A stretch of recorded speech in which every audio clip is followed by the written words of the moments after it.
Hi friends, మీకు ఈ video నచ్చినట్లయితే లైక్ చేయండి, సబ్స్క్రైబ్ చేయండి.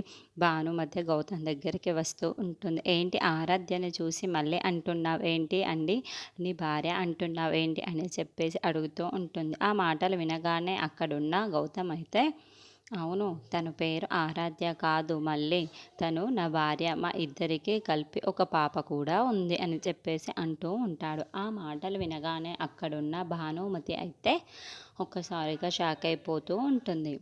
ఏంటి నువ్వేం మాట్లాడుతున్నావు? ఆరాధ్యకి ఎంత పేరు పలుకుబడి ఉందో తెలుసా? అలాంటిది నువ్వు ఎప్పుడు వచ్చి నా నా భార్య అంటే ఎవరు ఒప్పుకుంటారో చెప్పు. అయినా నీ దగ్గర ఏదైనా ప్రూఫ్ ఉంటే ఎవరికైనా చూపించి అడగడానికి, కానీ ఇప్పుడు ఆ ప్రూఫ్ ఏమీ లేవు కదా అని చెప్పేసి అంటుంది.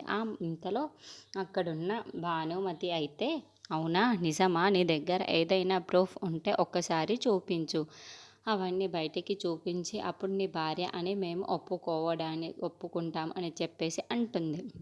ఆ మాటలు వినగానే అక్కడున్న గౌతమ్ అయితే, నా దగ్గర ప్రూఫ్స్ కూడా ఉన్నాయి అని చెప్పేసి అంటూ ఉంటాడు. ఆ మాటలు వినగానే అక్కడున్న భానుమతి అయితే ఒక్కసారిగా షాక్ అయిపోయి, ఏంటి ఆ ప్రూఫ్స్ అని చెప్పేసి అడుగుతూ ఉంటుంది. ఆ మాటలు వినగానే అక్కడున్న గౌతమ్ అయితే తన పర్స్లో ఉన్న మళ్ళీ తన ఫోటోని చూపిస్తూ ఉంటాడు. అది చూడగానే అక్కడున్న భానుమతి అయితే ఒక్కసారిగా షాక్ అయిపోతూ ఉంటుంది.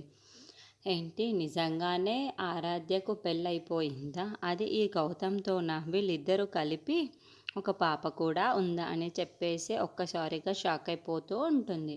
ఇంతలో ఆ ఫోటోను చూసుకుంటూ అలా ఉండిపోతూ ఉంటుంది. చూసారా, ఇప్పటికైనా మళ్ళీ నా భార్య అని తను నా భార్య, కానీ ఇప్పుడు ఎందుకు పేరు మార్చుకొని ఇలా ఉందో నాకు అర్థం కావటం లేదు అని చెప్పేసి అంటూ ఉంటాడు. అక్కడున్న భానుమతికి చూసి అంటాడు.